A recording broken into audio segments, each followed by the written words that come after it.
All right, let's dive into something a little different today. Okay. We're going to be looking at A Very Old Man with Enormous Wings by Gabriel Garcia Marquez. Ah, interesting choice.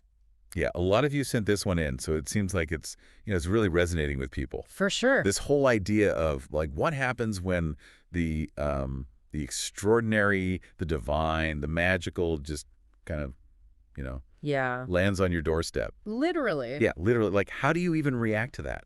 It's a great question, and I think that Marquez really kind of throws us right into the deep end with this one. Right into it. I mean, right from the start, you've got this incredibly vivid setting. Yeah. The town is, like, drenched in rain. It's like oppressive. It is. It's this constant rain. And there's this sick child. The stench of these, like, rotting crabs everywhere. It's almost like apocalyptic, you know? Totally. It's like he's setting the stage for something, like, biblical. Yeah, exactly. And then bam, you've got this old man, wings and all, just sprawled out in the mud. It's such a striking image. It is. Imagine being Pelayo, finding this, this creature in your backyard. I mean, what do you even do with that? Right. Angel? Yeah.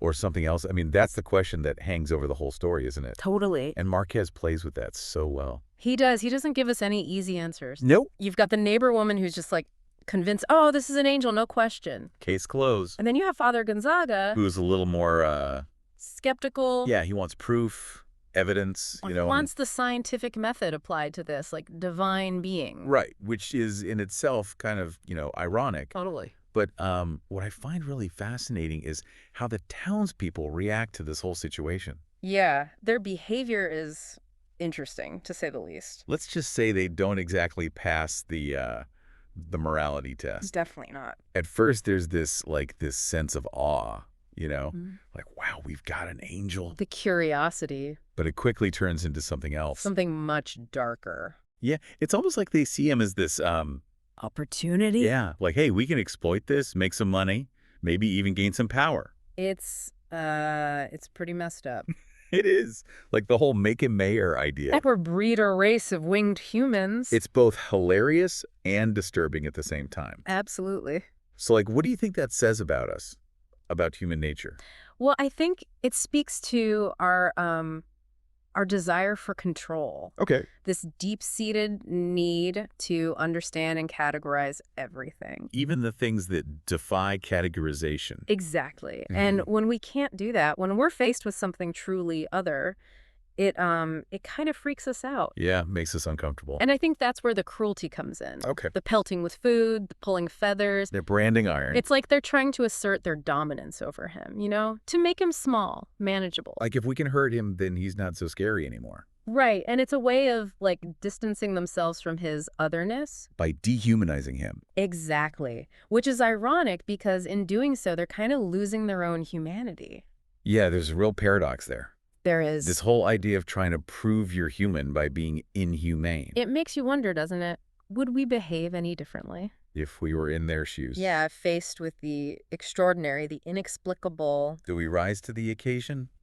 Or do we, Succumb to our baser instincts? Oh, it's a tough question. It is, and I think Marquez is forcing us to confront that. Yeah, and it's not just about individual behavior, is it? No. It feels like he's commenting on something bigger. I think so, too. Something about how societies treat those who are different. Absolutely. The way we other people marginalize them. The literal caging of the old man in the chicken coop. It's a powerful metaphor for how we often treat those who don't fit in. Yeah, and it's not just physical confinement, is it? No, it's emotional, too. The way they ignore him, reduce him to a spectacle. It's like they're trying to erase his personhood.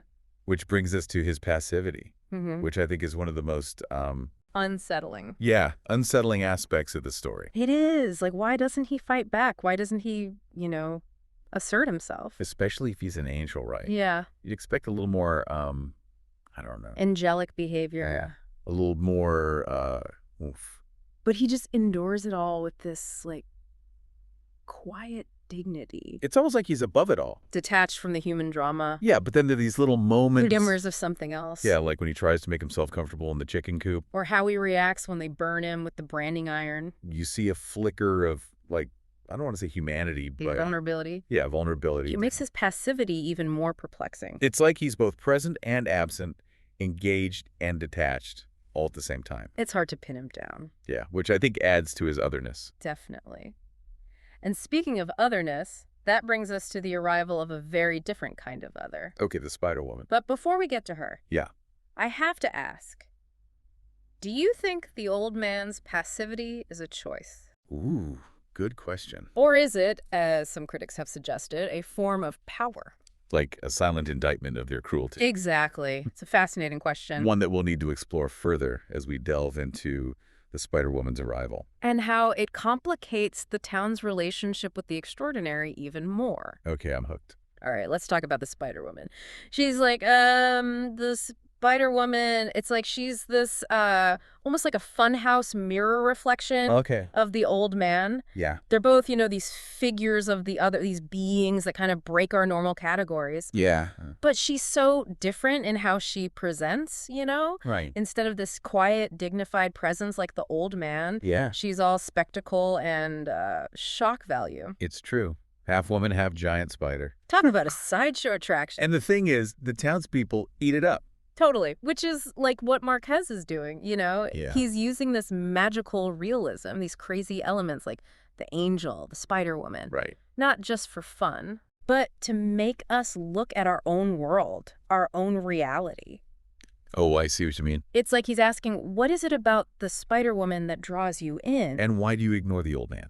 Exactly. Well, I think with the Spider-Woman, it's the story, right? Ah, you're getting it. That tragic backstory, about youthful disobedience and divine punishment. Right. It's like, it's a clear narrative, something people can grasp. Yeah, it's familiar. Human truth, as Marquez calls it. Yeah, it fits into their existing beliefs, confirms their worldview. While the old man, he just is... He's a mystery. No explanation, no clear message. Just this presence, this otherness. And that's unsettling for people. So in a way, it's less about the spectacle itself Yeah, and more about the comfort of a clear story, a familiar narrative, exactly. People crave those easy answers. rather than confronting the mystery, the unknown. The old man forces them to do that, And they don't like it. They don't. So they turn to the Spider-Woman, who gives them a story they can digest. And in doing so, they miss the point entirely.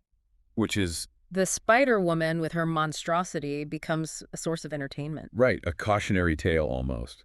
And the old man, the supposed angel, he's just forgotten. Fades into the background.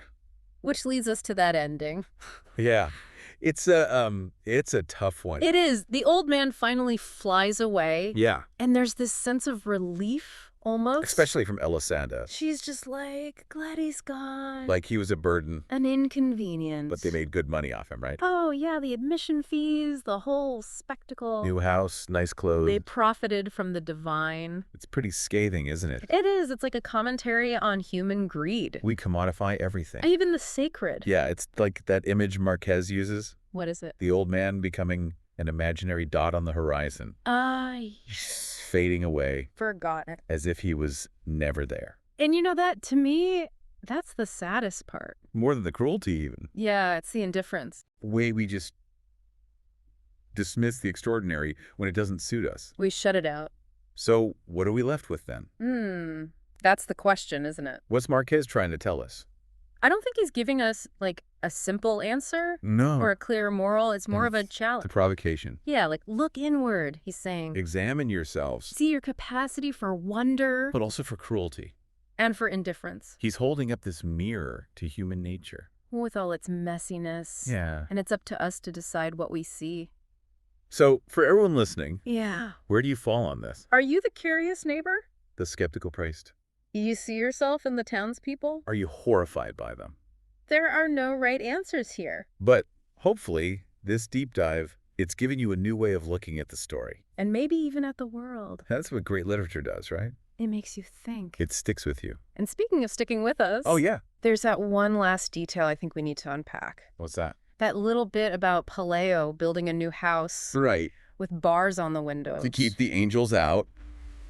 It seems like a small thing. But it's not, is it? Yeah, it's like, why even bother at that point, Yeah, you've literally profited from this supposed angel. Right, and then your first thought is like, shut it out. I don't want any more of that. It's so human, right? Oh, it is.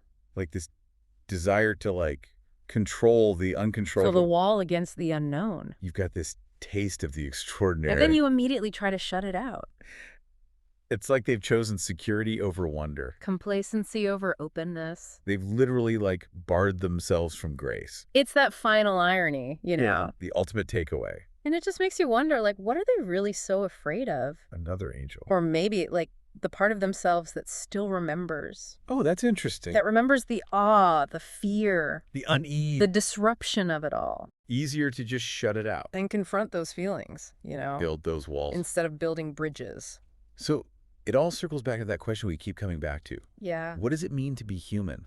In the face of the extraordinary. Do we embrace it? Even when it's scary. Or do we just, like, retreat back into our little boxes? Our comfortable routines. It's a tough one. There's no easy answer. I think Marquez is showing us it's about both. Oh, I like that. It's that tension between the two. At push and The pull. wonder and the fear. The generosity and the greed. We contain multitudes, right? We do. And the choices we make, how we respond to those, you know, Yeah. those angels in our lives. The moments of grace, of disruption. That's what shapes us. But there's hope, too, right? Always. Even though Pelayo builds his fortress, even though the old man is forgotten. The possibility is still there. That's what I love about this story. It leaves us thinking, questioning. It doesn't tie everything up in a neat little bow. It leaves that space for the reader For us. to wrestle with it all. So if you're listening, go back and read it again. Or for the first time, even. Yeah. Let it simmer in your mind. Look for those little details. The layers of meaning. The questions that linger. And maybe, you'll find your own answers. Your own interpretations. Maybe you'll see some angels along the way. Or some spider women. Hey, you never know, right? Exactly. That's the beauty of it all. Thanks for joining us for this deep dive. It's been a pleasure. We'll see you next time. Until then, keep exploring And keep those doors open. to the extraordinary. You never know what might fly in